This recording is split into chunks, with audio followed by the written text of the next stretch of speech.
Now, an Ulverston filmmaker has retraced the journey around China and Vietnam that a man from his hometown did over 230 years ago. Great story, this. Steve Wharton was working as a teacher in Shenzhen when he first started reading about Sir John Barrow's role in the McCartney Embassy of 1793. That was the first time a British ambassador had come to China with the aim of securing a favourable term and a new trade deal. Filmed in Vietnam, China and Thailand, Voyage East is the film, and it explores the legacy of Steve's hometown hero and retraces the events of the McCartney mission, seen by many as the event which defined the start of the modern Chinese history. Steve joins us now as well from Shanghai. Good morning, Steve.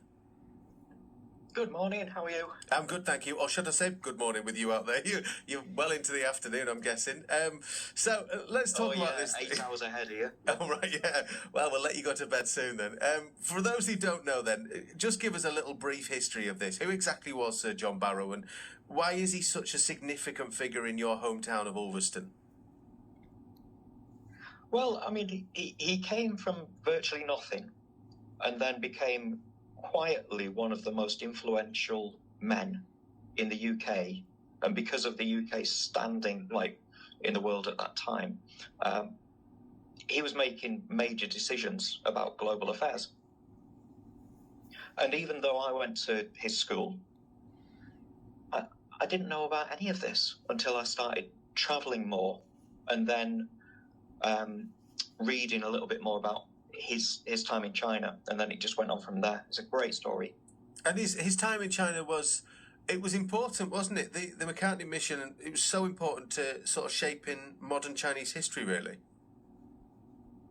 Yes.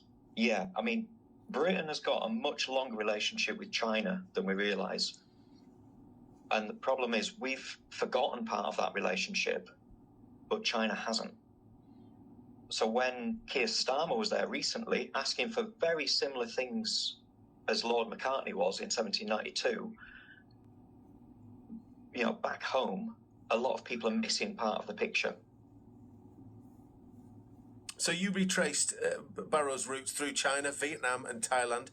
This must have been an amazing experience. How long did it take you to start off with? The planning of it took a good 2 or 3 months, partly because John Barrow wrote great books about the travels in China and A Voyage to Cochin China. But the way that he wrote down the place names was really difficult to figure out what they're actually called, because he was using a different phonetic system. So thankfully, a colleague of mine that I was working with, she helped me translate some of the first place names. That then gave me the idea of where I could start travelling to. The main bulk of the travelling was done in a month. So started in Thailand, over to Vietnam, and then up into China, way up to Beijing, and then I came back down. And I spent the next 3 or 4 months filming around the Greater Bay Area. So Guangzhou, which we knew as Canton, and Zhuhai and Macau. Yeah, and then for the last nearly a year, I've been editing, making the songs and the music for it, which most of the music is taken from manuscripts that were in John Barrow's book. I've just brought them back to life with the help of a South African friend over here. On your journey, and then of course adding.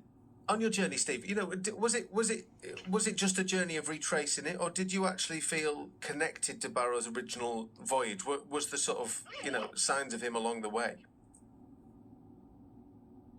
I definitely felt connected. Yeah. I think just being so far from home, but holding the words of somebody who was so familiar, and who he often kept referring back to Cumbria and Lancashire when he was seeing things in China. He got to Hangzhou and he fell in love with Westlake there because it reminded him so much of Windermere. Oh, wow. Oh, that's amazing.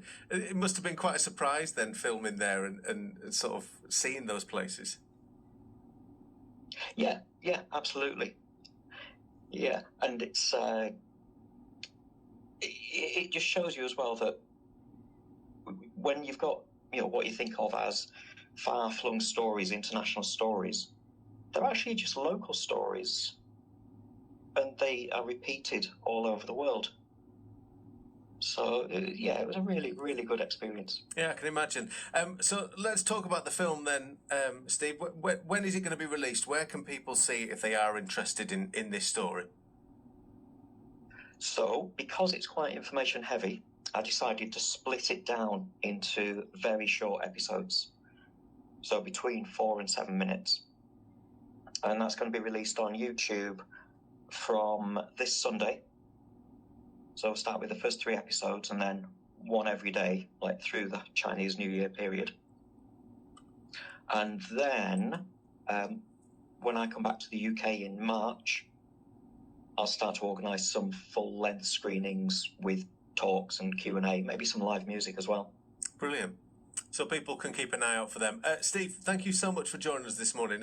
Sounds like a fascinating film and one that, you know, I think a lot of people here in Cumbria certainly would be interested in. Steve Wharton, filmmaker, who retraced the journey around China and Vietnam from Sir John Barrow, from his hometown in Ulverston, the journey he made across that region.